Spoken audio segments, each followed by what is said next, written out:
I'm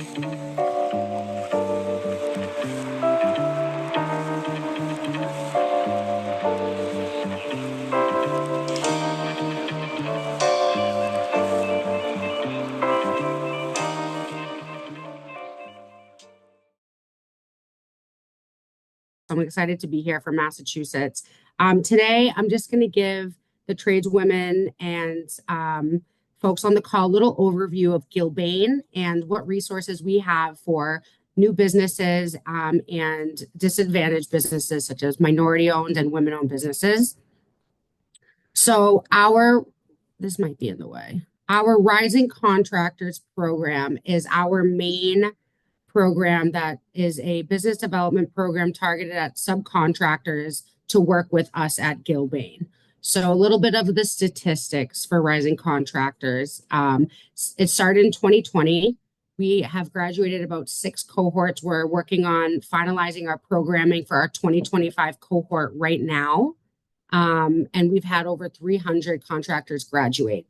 You can see on this map, we're not all over the country yet, but we're in some really key states here where we have a lot of work. And a lot of these states also have similar objectives to us to increase participation on our projects for these disenfranchised contractors.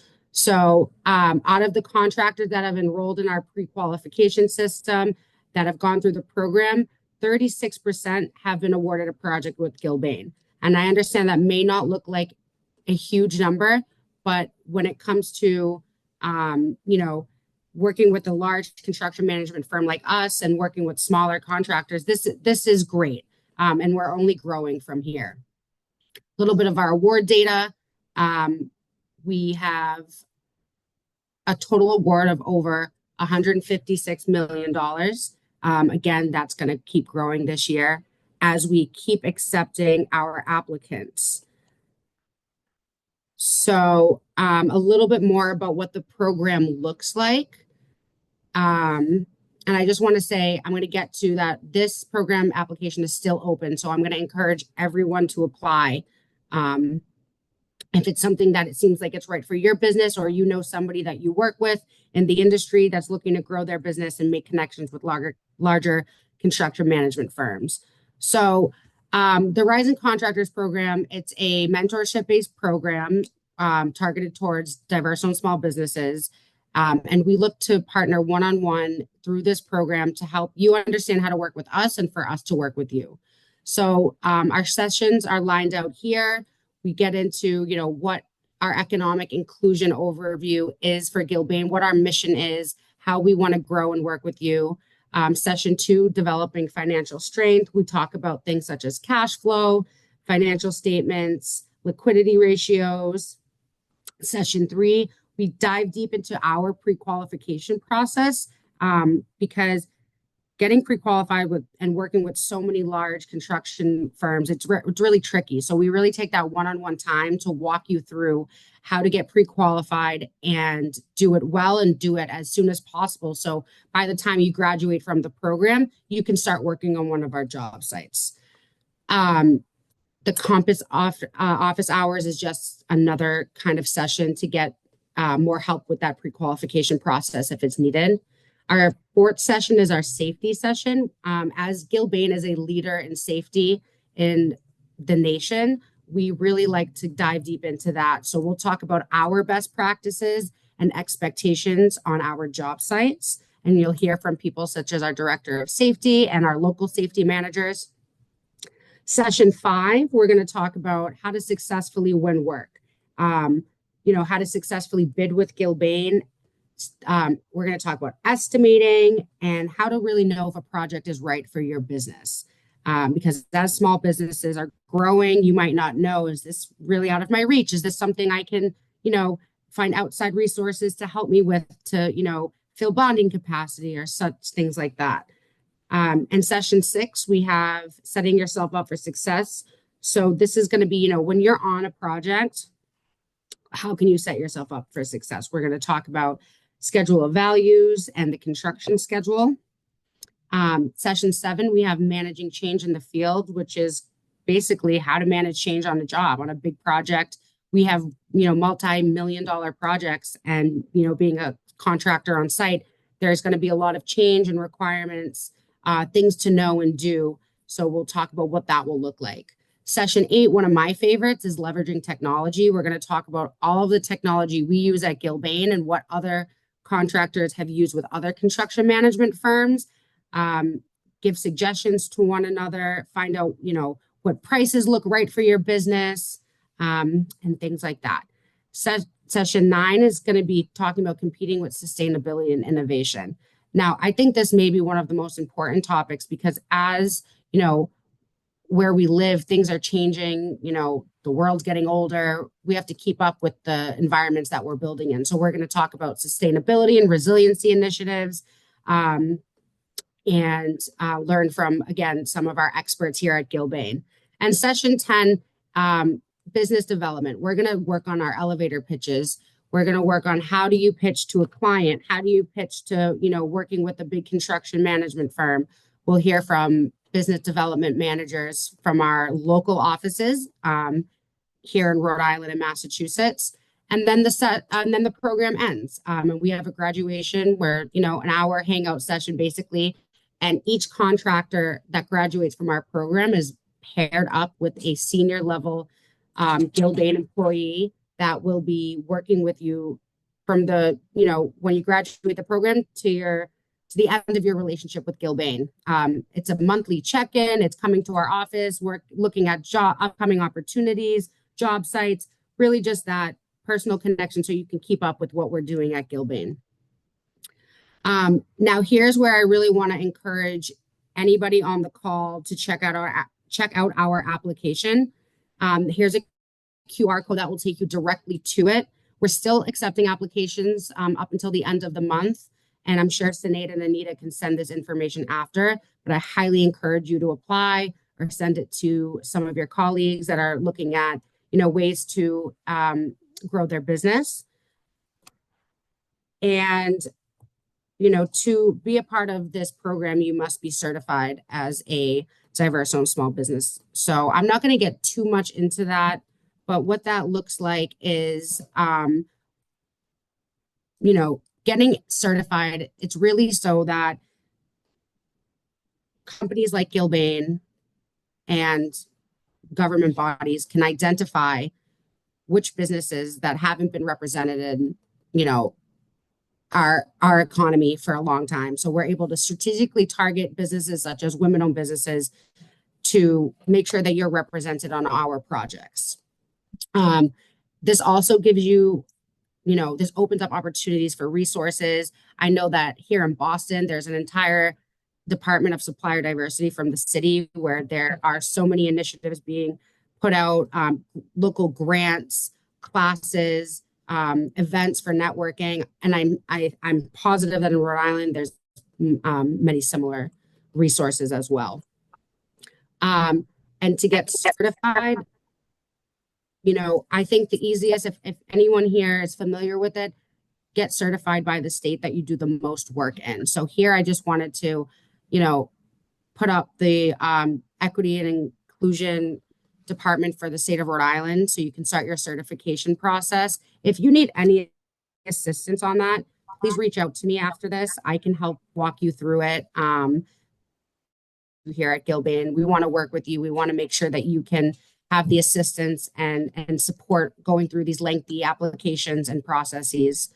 And that's all I really have. So if anyone has any questions, I don't know if we're taking them right now, but if not, you can get them to Sinead and Anita, and I'm excited to answer them.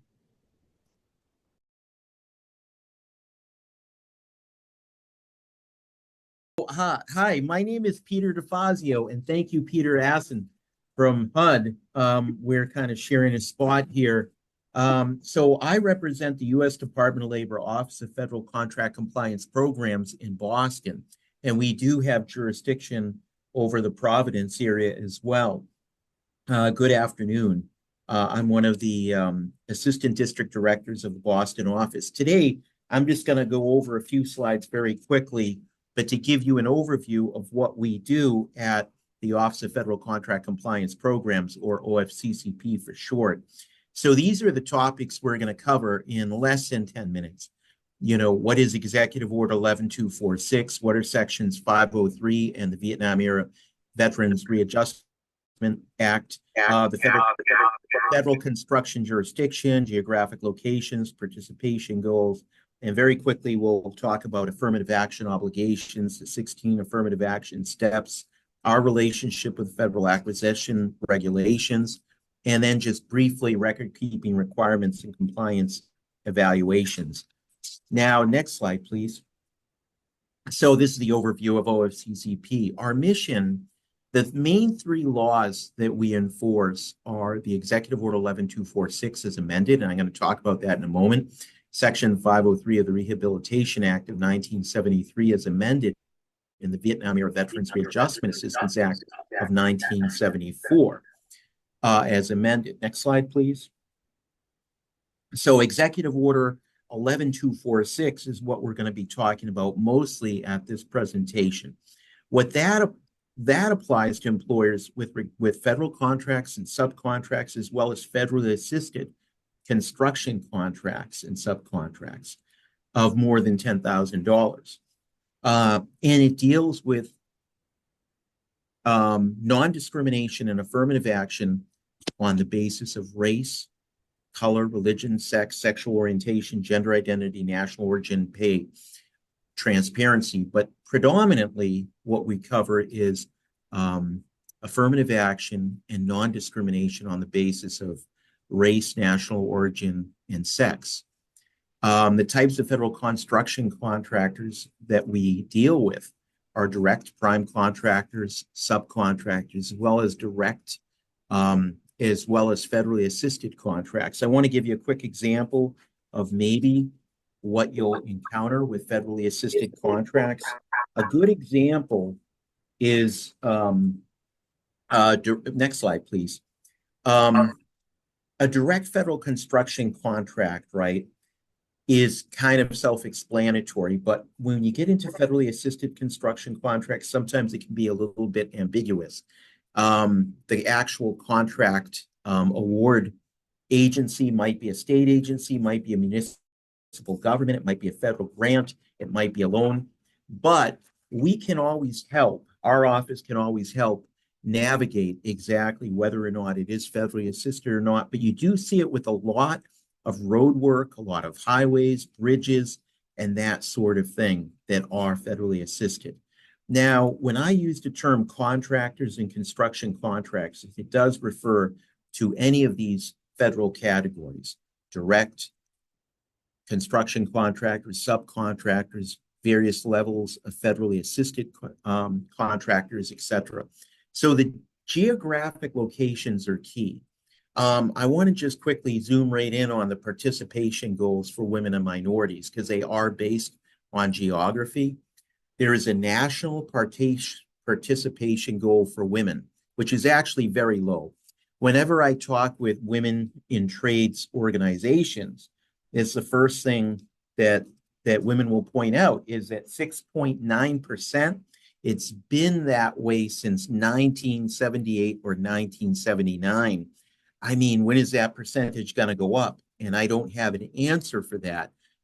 It is low.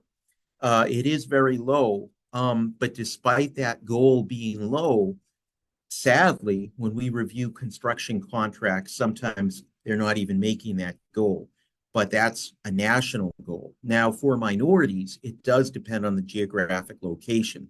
And that is, we actually have a chart that we publish.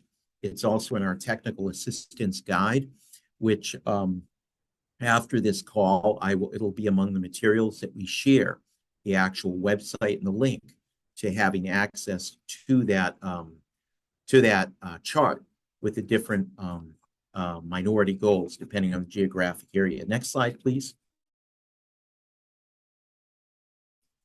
So our affirmative action obligation, as well as the required postings, listings, and notices.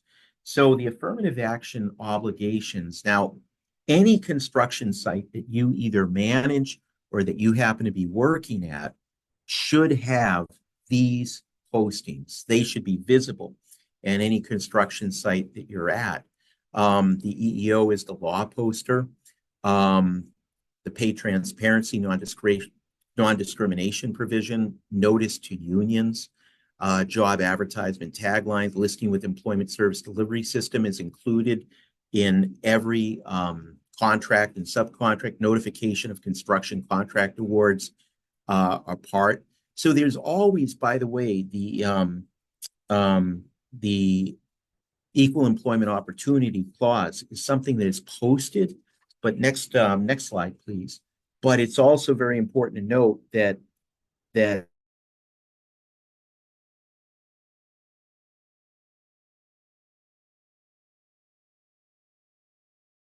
quick rundown of any federal contract, federally assisted contract, subcontract is going to have these requirements built into it. For those of you who are in the contracting end of things, the requirements for the affirmative action regulations, as well as the equal employment opportunity regulations, are going to be in there. Next slide, please. I know this is like almost like a drive-by. It's so quick. Okay, this presentation is quick, but we have a lot of presenters. That's why I'm moving through the material quick. But after this presentation is over, there's going to be information for how to, it'll be sent out to all the participants, how to get in touch with us. Myself, Rhonda, who's on the call as well, in the office of OFCCP in Boston, would be happy to take your calls, your questions. But the 16 affirmative action steps, these are very important. Whenever we review a construction company, this is what we're going to go through. So with the company, we're going to be looking at their recruitment practices. We're going to be looking at their training. What kind of training are they doing? Are they extending those training opportunities to organizations that serve historically underrepresented populations, women, minorities? Equal employment opportunity policy implementation. Is it just words in the contract, or are they actually implementing it? Personnel operations. What is their contracting activity? If they're engaging in subcontracting, for example, are they putting the equal employment opportunity and affirmative action regulations into practice? Next slide, please. This is continuing the 16 steps, establishing and maintaining a current list of recruitment sources. This is very important, by the way. These recruitment sources ought to be updated. They should be real recruitment sources, actual sources of bringing people into the workforce, from historically underrepresented communities, women and minorities. Providing written notification to community organizations, schools and training organizations, and tracking their responses. We should be looking at that when we go on site too. Not only is the contractor obliged to maintain records of the organization's responses and their communication, but we need to be looking at that and seeing, has it been effective? If it hasn't been effective, how could they change their practices to make them better, more effective? Are they encouraging employees to recruit women and minorities? This is very, very important. Notifying OFCCP if union referral process is impeding equal employment opportunity.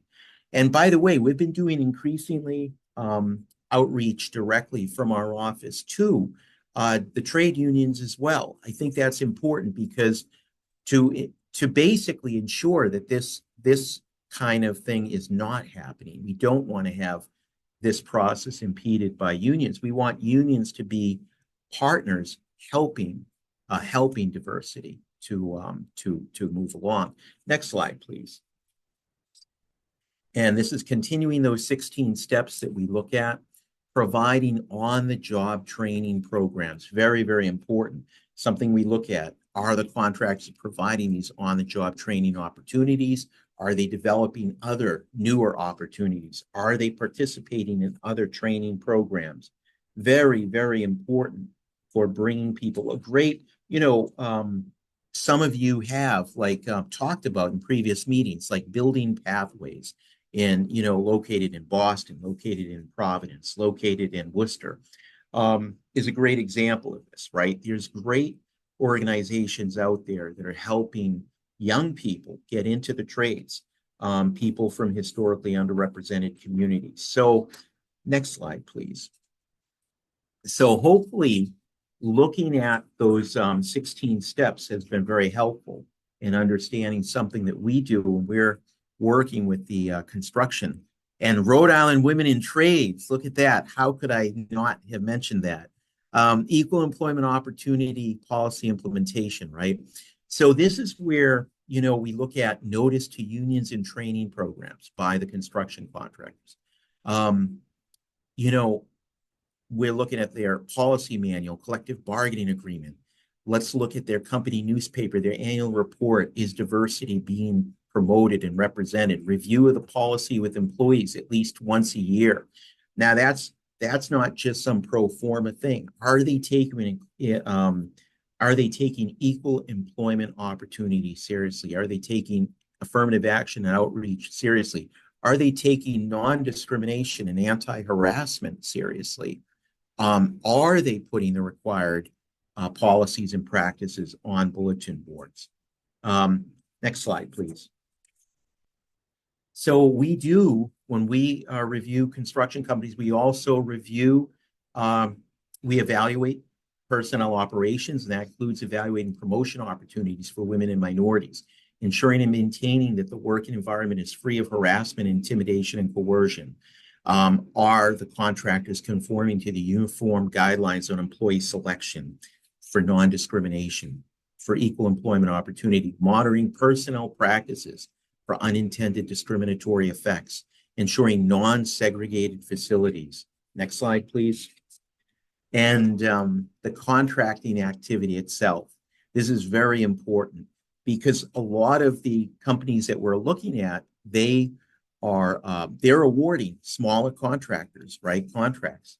But are they using the small disadvantaged businesses or disadvantaged businesses? Now, we frequently do talk about minority and female contractors, minority and female owned businesses.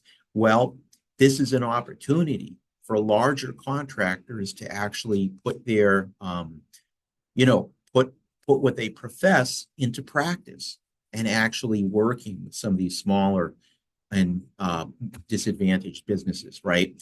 Giving other people an opportunity to get into the federal construction field, the kind of federal construction picture. Okay, next slide. We got to keep moving right along here. So now this is going to be it for now. Section 503 and VEVRA is going to be a separate presentation for another day because that would be another 9 minutes. Okay, so we will just progress to the end of this presentation for now. Again, we are going to let you have either questions at the very end of this presentation, or definitely you'll have my contact and Rhonda's contact at the end of this panel, and we want to hear from you. Okay, thank you so much. Okay, I'm going to hand it over to Peter. And Peter, I hope I didn't eat up all your time. Well, I'll still try to take as much as they'll give me. So it's okay. Great to follow fellow Peter here. My name is Peter Asen. I'm the Field Office Director in the Providence Field Office for the U.S. Department of Housing and Urban Development. Our field office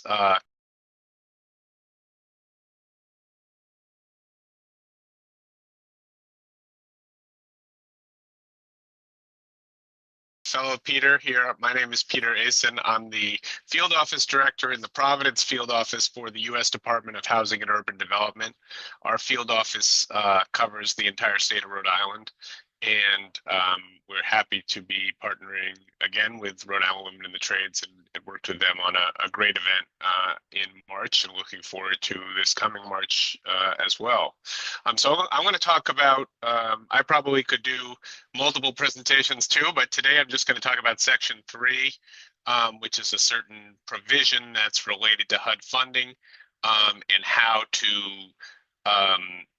how this can be used to increase economic opportunity for low and very low income individuals, and also businesses who hire those individuals, which may include some people on this call.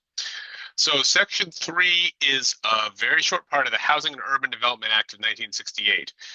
less than 2 pages. And basically, this has 4 provisions. It says ensures opportunities, which could mean jobs, training, or contracts generated by certain HUD funding. So I'll talk about which types of funding this covers. To the greatest extent feasible, which means that the grantees from HUD really have to take some kind of affirmative outreach and effort when they post contracts and jobs to try to get some of this to low-income folks.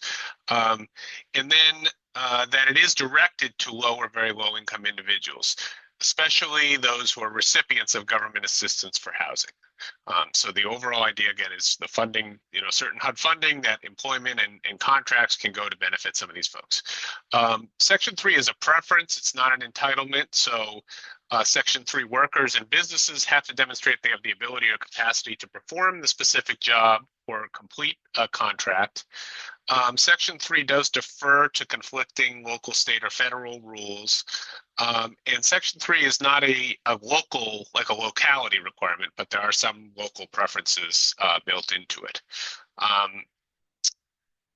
So one of the other, I'll get into some of the more of the details of how it works, but in general, what I wanted to just say is that Section 3 is a means by which we can ensure that HUD-assisted residents have access to good living wage jobs and opportunities, to business contracting in areas where we're investing funds in the local community. So that's infrastructure, that can be energy efficiency, climate upgrades, reducing, housing hazards. I'm sure many folks have some familiarity, but in general, HUD funds public housing in the Section 8 voucher program. We fund some private affordable housing, and we fund healthy home improvements that I'll talk about, and we fund community development in a lot of urban communities across the country, and then also smaller communities through community development grants to the states as well. So HUD assists about 5 million households through some of those housing programs that I mentioned. And there's about $15 billion in HUD funding annually that's subject to this Section 3 requirement. So for any public housing operating dollars that housing authorities get and any public housing capital improvement dollars, regardless of the amount of money, Section 3 applies. For community development funding, which is grants such as the Community Development Block Grant Fund that you may have heard of. Projects of $200,000 or more are covered by Section 3. And then for healthy homes and lead hazard reduction grants, projects of $100,000 or more covered. So Section 3, as I mentioned, goes back to 1968, but HUD has updated and improved the regulation as recently as 2020. And so I'm going to just talk a little bit about what the current regulation is and how that could potentially lead to business opportunities. So the new regulation defines what is a Section 3 worker and what is a Section 3 business. And then there are some goals for HUD grantees that are covered by this in terms of how many Section 3 workers, what percentage of the labor hours should go to Section 3 workers. And then anybody who works for a Section 3 business, those hours count.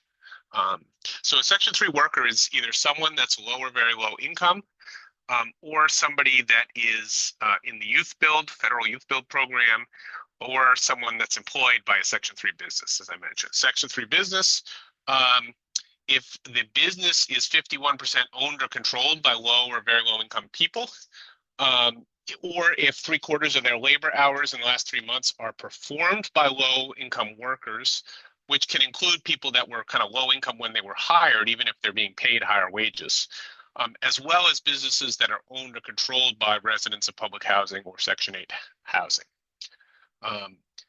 So what do we mean when we say low income? It may not be as low as you think, because basically we're using HUD for all of its programs uses area median income. And as long as you're below 80% of the area median, you are considered low income. So in the Providence area now, that could mean as a single person, again, it's adjusted by family size, but for this program, we use 1-person households, and we just look at that one worker's income rather than say if they have other income in their family. So as long as somebody is, their income is below $62,950 currently, they fit into that low income category. The other thing is if, again, they could be making more now, but let's say the business hired them in the last 5 years, and in that year where they were hired, their income was below that low income threshold at the time that they got the job. Again, they're considered, a low income person who was given this job opportunity to increase their income. So I have the website here where you can see the kind of income levels for different areas of the country. This one in Rhode Island covers most of the state of Rhode Island. So there are two different categories that we're trying to make sure that we reach. One is Section 3 workers, which is a larger universe, and then there's something more specific called targeted Section 3 workers. So anyone who's a targeted Section 3 worker is a Section 3 worker, but it's not necessarily the same in the other way around. So what is a targeted Section 3 worker? It's not just someone that's low income. It's also somebody that is either, if for public housing, for example, the people that are assisted by that public housing authority or live in public housing or Section 8 housing, that we're trying to make sure those folks get the opportunity.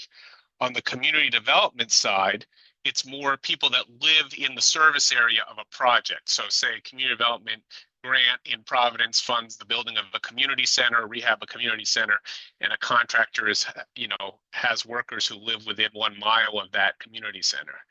They're considered a targeted Section 3 worker. But you'll notice in each category, anybody who works for a Section 3 business counts as that targeted worker. So by hiring these Section 3 businesses, our grantees can really meet that goal for the targeted Section 3 workers that much more easily. So what are the goals that we have? This is again more of a kind of goal than a requirement.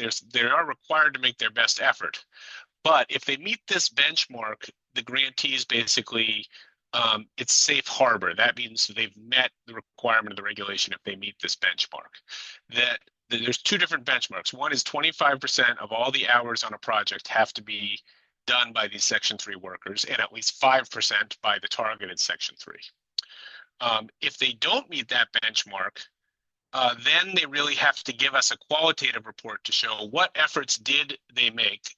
They mean the HUD grantee, which is again like a housing authority, maybe a city that gets a HUD grant, or some of our healthy housing grants go to nonprofits. They have to then show us, well, what did they try to do to make sure that low-income businesses and low-income individuals got contract opportunities and work opportunities in this project. So here's an example of some of the kind of qualitative things that they could report to this they tried to do. Did they try to do outreach to get people to apply for jobs? Did they try to do training and apprenticeship? Did they try to do job fairs or connect potential workers with contractors and things like that? In terms of on the business side, did they try to identify businesses that would meet this criteria that they could ask to bid and things like that, or provide technical assistance to contracts? Some of these things, I think they overlap with the type of things we want to see in terms of like MBE and WBE, dividing contracts to smaller jobs to help facilitate participation, or providing bonding assistance, all those kind of things. So HUD is looking for our grantees to make these kind of efforts. And if they don't meet the benchmarks, they really have to show us what did they do. I will say though, the record keeping to kind of prove what they did is pretty easy in a sense.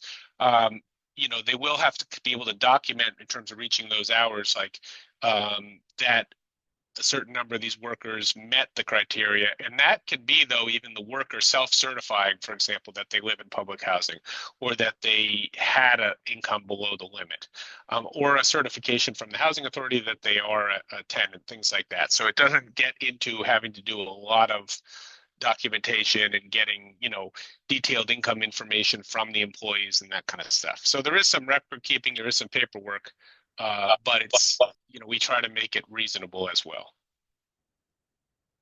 So what are the opportunities for those of you with businesses that want to try to benefit if you think you could be considered potentially a Section 3 business?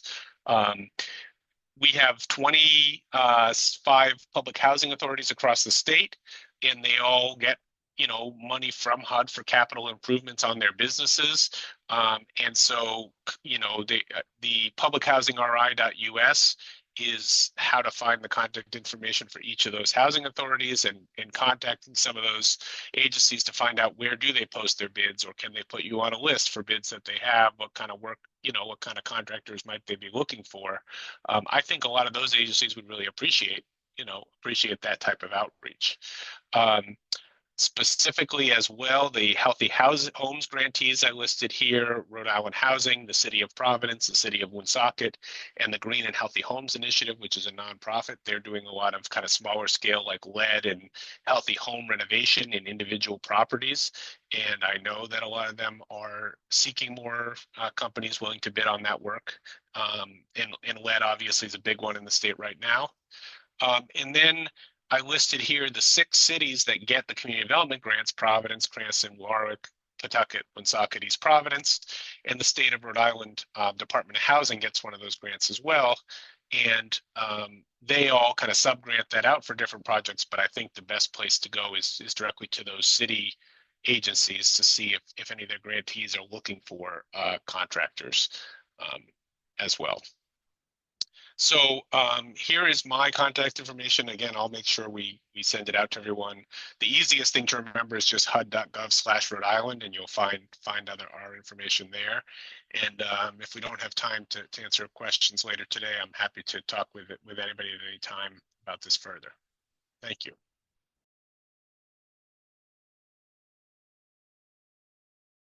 Okay, my name is Tyler Freeman. I'm the owner of Lucky Lady Construction. I am the chair of Rhode Island Women in Trades.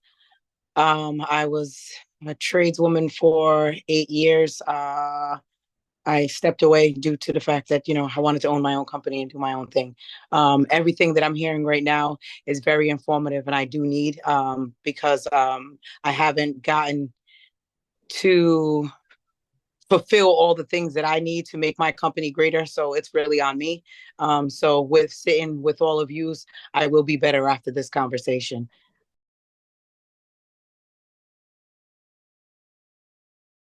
So what I'm going to talk to you about today is, you've won business. What happens next? How do you finance it? And what we specialize in is cash flow solutions specifically for government contractors, but it doesn't stop there. It doesn't matter whether you're a subcontractor, a sub of a sub. We can provide solutions for you. So a bit of background on me, what my qualifications are to sit here and talk to you about this. I've been working in the financial services sector now for longer than I can remember. It's about 26 years. Prior to establishing Origin Working Capital, I was the founder and CEO of a specialist receivables finance or invoice financing business that evolved into a leading fintech, and we ended up pioneering the real-time financing of invoices. So an invoice would be uploaded, and we would finance that in real time. So for the first time ever, a supplier of a major corporate or a government was able to be paid within minutes of issuing an invoice. What we found in that business was we were doing a lot of work with the National Health Service in the UK and their suppliers. Some of you may know that the National Health Service is the 3rd largest employer in the world. And I noticed that there were a huge amount of complexities in terms of suppliers getting paid and long payment cycles, some inefficiencies in the supply chain. And really what I've done in my career is spend a lot of time working on working on inefficiencies in those supply chains and looking at where we could insert capital or funding to mitigate some of those inefficiencies. So when I exited the fintech earlier this year, we set up a business specifically to do that. And we're backed by a major institutional investor, and we have a large amount of capital to deploy into the space. The sorts of things that we're looking at are government prime contractors, government subcontractors. So we'll look at We'll look at federally funded projects. We'll look at state-funded projects. We'll look at some municipal projects as well. We do bridging on FEMA grants. We look at affordable housing grants. I was interested to listen to Peter earlier talking about some of these lead service line replacement issues, because those are the types of things that we're looking at. We're looking at several deals at the moment. We bridge USDA loans, and we'll also look at critical mineral grants as well.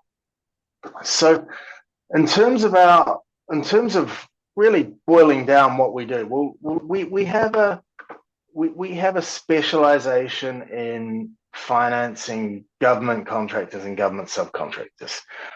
We understand the nuances of government payment systems and schemes. We're comfortable with that prime and sub of sub relationship. We're comfortable with state, federal, certain municipal obligors, and we can properly evaluate government invoices and the associated risk. We have a large capital commitment, and that's important. So we've got $1 billion that we've raised. It's committed to assist small to medium-sized businesses. So what that means for you is that we have the stability to support long payment cycles. We have the scale to grow with your business, and importantly, we can maintain consistent funding availability even during difficult economic conditions. So effectively, when you boil it down, our mission is to empower underserved businesses by solving their cash flow bottlenecks. And some statistics or some data that we've uncovered. The average payment cycle for a government contractor is 45 days, but small businesses wait an average of 72 days for payment. And I think that is down to some of those nuances around the smaller businesses being subcontractors or even subcontractors of subcontractors. So our mission is to empower those underserved businesses. Our mission is to ensure that talent and capability determine success.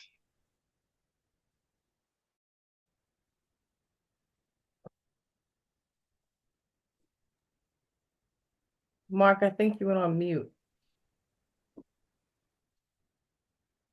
Can you hear me now? Hear I don't you know what now. happened there. We hear you now. Okay. So just to reiterate, what we're looking to do is ensure that talent and capability outweighs access to working capital by providing that working capital. So this is what we see as some of the challenges that are facing contractors, particularly in the public sector. So you've got long payment cycles, 30 to 90 days, sometimes longer.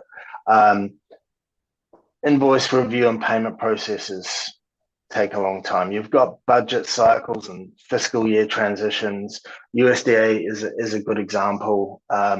They're going through an appropriation period now. So anybody that's applying for a USDA loan, you don't get paid until February. Between October and January, February, nobody's getting paid. So that's 4 or 5 months. And what that means is you have these unpredictable payment schedules, and that impacts businesses. So you have difficulty potentially in covering operational expenses. You've got bi-weekly wage payments, and you're not getting paid for 90 days. You've got vendor relationships that you need to manage. And what that can often mean is a low incentivization to bid for contracts.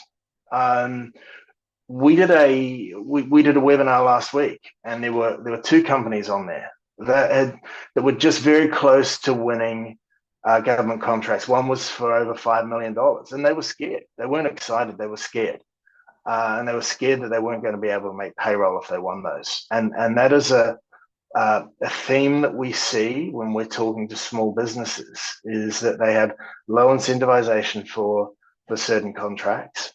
And then when they get them, they're worried that they're going to come out the other end worse than they went in. And that's why we're here to help. We're here to assist that. And the way that we do it it's pretty simple. It's invoice financing. an old colleague of mine used to say that the invoice financing was referred to in the Bible. I'm not sure about that. I haven't fact checked that, but it's been around for many years. And the process is simple. You get onboarded by us. You submit your unpaid invoices from your contracts. We'll pay you up to 80% within days. And then when the balance is settled, that balance will be paid to us, and we will pay you what's left over after our fees. So a good example of that, or a practical example of that, is $100,000 invoice. We'll pay you $80,000, and let's say it settles in 60 days time, and the interest accrued on the financing is $2,000. So we'll be paid $100,000 in 60 days time. We'll pay you back $18,000. And we can structure the financing in various different ways. We can purchase the invoices from you. We can give you a loan backed by the invoices themselves. So some of the benefits in partnering with us, well, it's fast access to capital. That's important. Simple process, so we can onboard you quickly. We're not going to ask for things like personal guarantees. We're not going to ask for real estate as collateral. We're not going to ask for many years of financial statements. What we're looking for is the strength of your contract and the strength of your debtors. And we'll finance on the basis of that. So effectively what we're looking to do is circumvent your balance sheet. So if you don't have a strong balance sheet, don't be put off, because that's not the primary thing that we're looking for. We want to know that you're a real business, that you have real capabilities, that you have real contracts, and then we'll look to assist. And then the third important pillar of partnering with us is supporting your growth.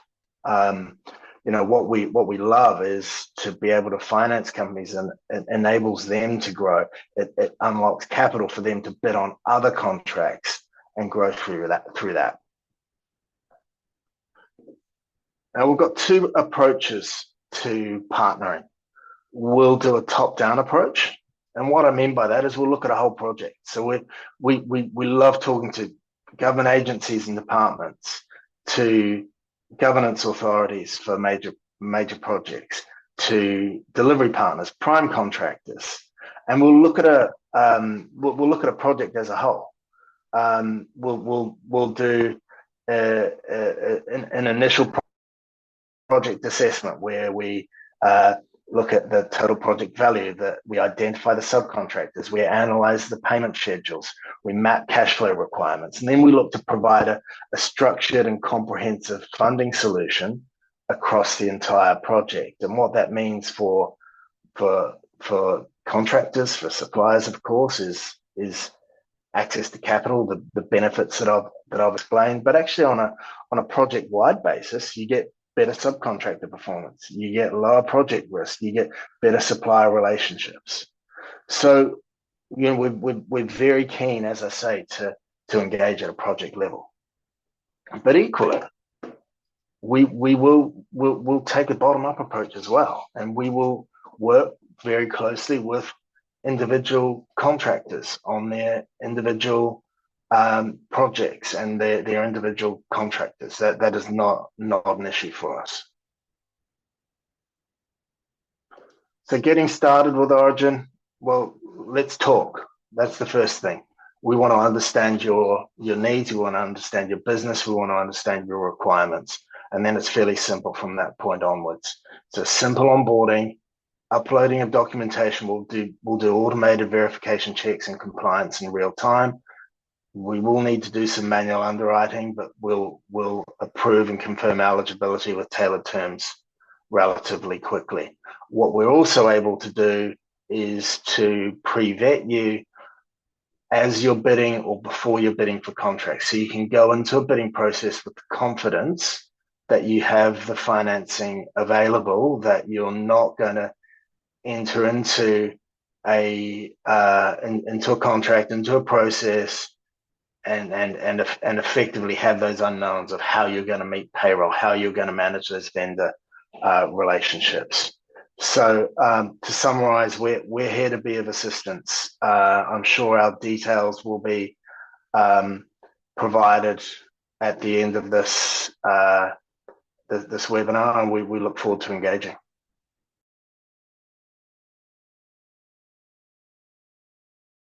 While you do that, I'll give you a quick background. 4 generations in the trade. Started when I was 14, 63 now, so I've been around a while.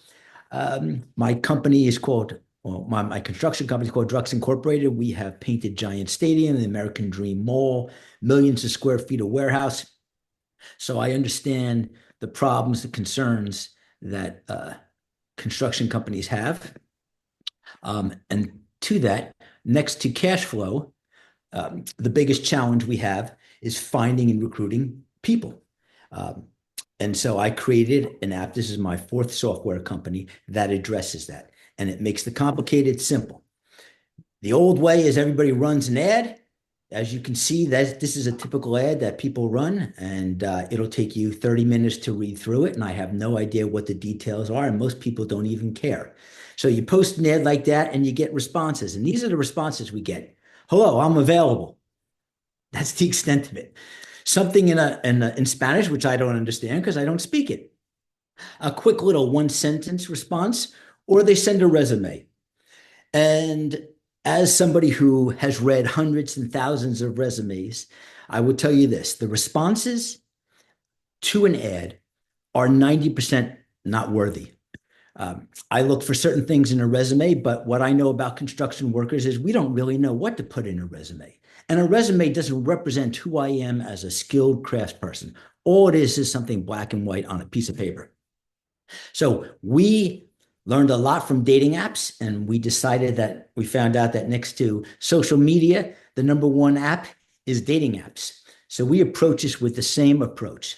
Somebody creates a profile on our app, and it shows only the things that tradespeople and construction companies care about. It talks about what trade you're in, and then there's a set of skills tests for each one of those trades. You can take the skill test right on the app. It gives you 1 minute, so you can't cheat. It asks you all different kinds of questions. And if you get it wrong, it buzzes you in 24 hours, and you can retake it again. So now when you pass this test, you now know that this person has the skills that they say they're going to have. You can see any certifications that they have. So they can upload their OSHA cards. They can upload their confined space cards, scissor lift cards. We work with companies that if they don't have those skills, we can, these certifications, we connect you with. So United Rentals is one of our partners. You can upload pictures of your work. These are the things we want to see. We want to see your certs. We want to see you pictures of your work. We want to know what area you're from. We want to know what school you were trained at or what apprentice program you took. We also we validate your identity by using an upload of your passport, driver's license, or you answer some questions that only you would know. These are compared against a database. It is not a background check. All it does is say, this person who is applying for a job with you is really who they say they are. The interesting thing about pictures, which I just have to share, is somebody posted this beautiful bathroom on their profile, and with a bunch of other pictures, it looked too good. So our app ran it through image recognitions and found out that this person clipped these pictures off of Pinterest. So it's some of the things that our app does to make sure that the person who is applying for a job with you is who they say they are, and you can see. We also allow subcontractors to build the profile. And what do we care about as a subcontractor perspective? We want to see their liability insurance. We want to see their workers' comp, so they can upload that. If they are a minority worker, they can upload their minority status. And after you build this profile, you don't have to do anything else. The profile will search 24/7 for matches, opportunities, and when it does, your phone will ping, and it will send you a message that gets to say, it says, there's been a match. You get to look at the contractor to decide if you're going to work for them. Is this somebody I want to work for? And their profile has everything that your profile has from a tradesperson, their profile has from a company. So you want to work for somebody that has workers' comp insurance. So God forbid you get hurt. It is make sure they have liability, and it is still in effect, because a lot of companies will have liability of workers' comp, let it lapse, and then something happens, you're in a lot of trouble. So all we are is a matchmaker. We are not a temp service. We are not a recruiter. We are not a agency. We just make the match. That's what we do.